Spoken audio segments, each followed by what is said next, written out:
Well, continuing on my exploration of the journey of Lehi and Sariah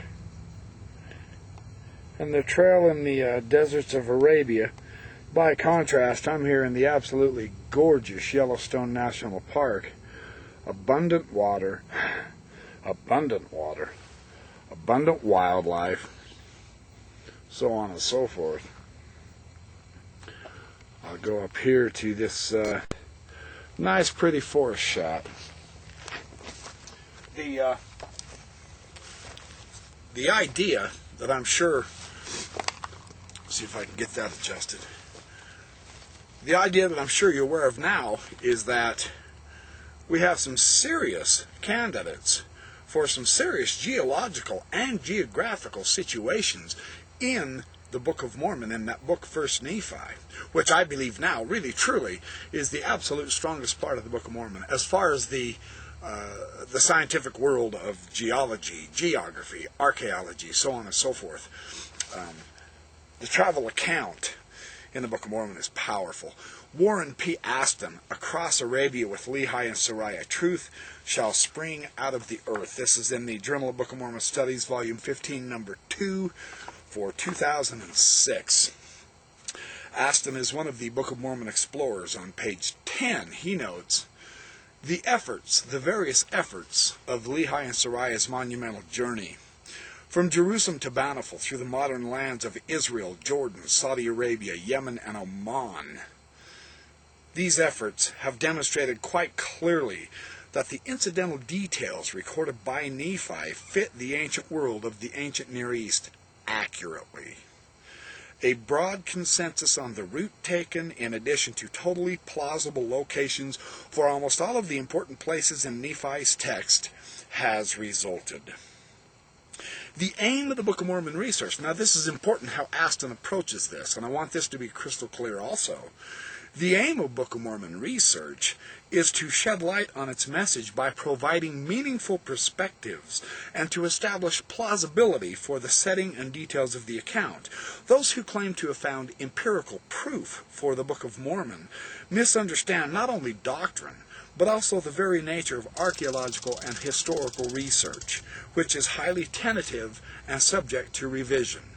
That's why I'm saying in my stance, saying the Book of Mormon is 100% plausible, that is precisely what science deals with, as well as history, archaeology, geography, geology, so on and so forth. We have some astonishing connections, however, that shouldn't be overlooked. I haven't found yet anything that contradicts anything so far. Aston is properly noting the importance of the details of Nephi's description of the directions that they took. I'm here on the South Yellowstone River, here in Yellowstone, enjoying my stay. Let me see if I can get this a little better so that you can, there we go. Too much light behind the camera. I'm still getting used to how to do this. I'm trying to show you the beauty of Yellowstone because this is my backyard also, as well as the beauty of the scriptural account of the Book of Mormon.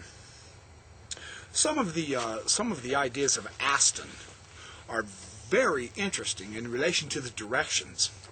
He lumps all the directional indications that Nephi described in his record.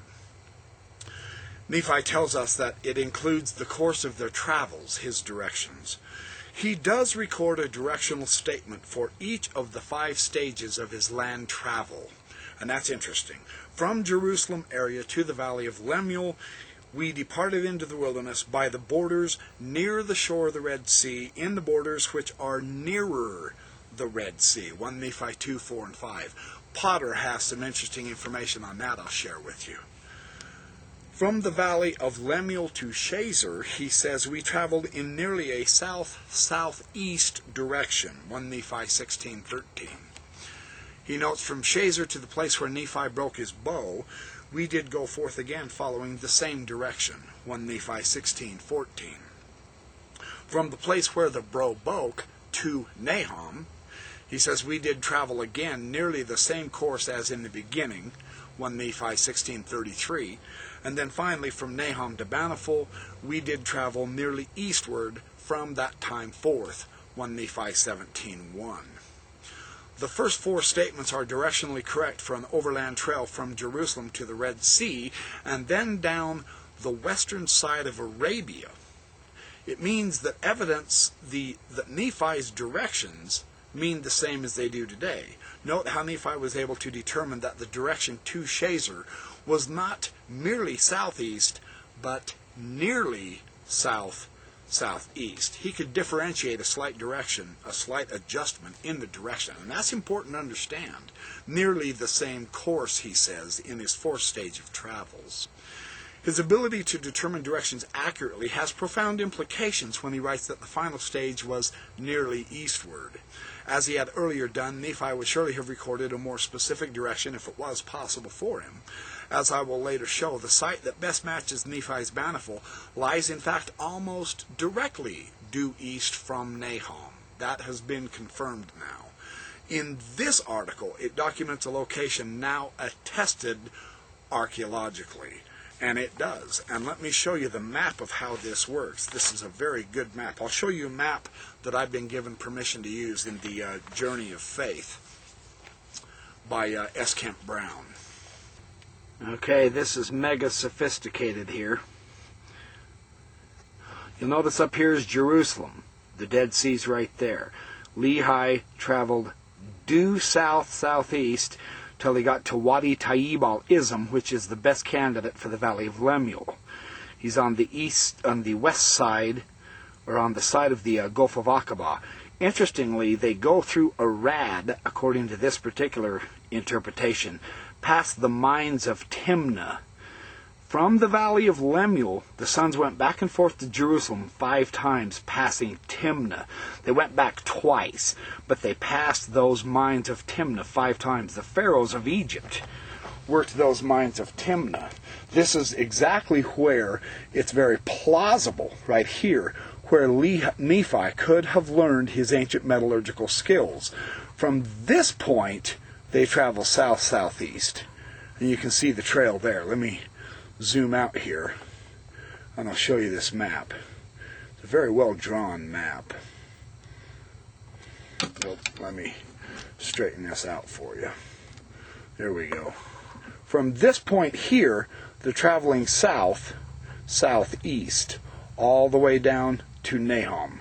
From Nahom, the ancient frankincense trails all turn east. They would have went past Shabwa, according to S. Kemp Brown, and then due east over to Khor Rori here on the coast here.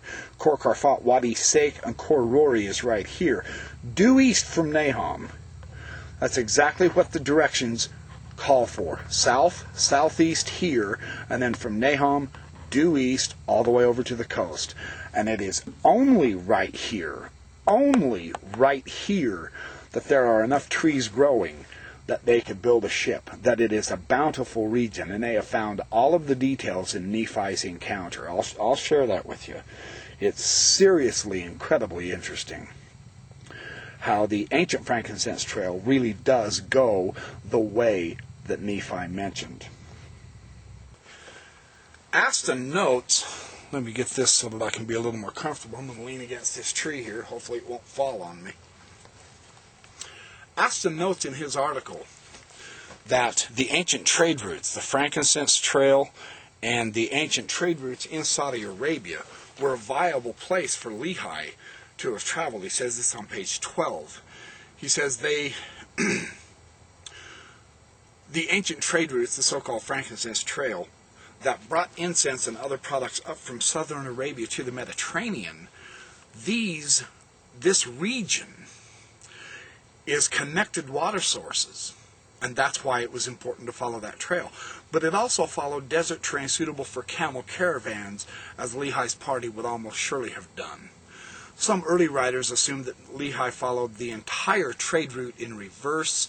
Aston says maybe, maybe not. There's not a total consensus yet, but the trade route is there, and all are agreed that it is along that basic south-southeast direction that Lehi and Sariah traveled with their family, of course.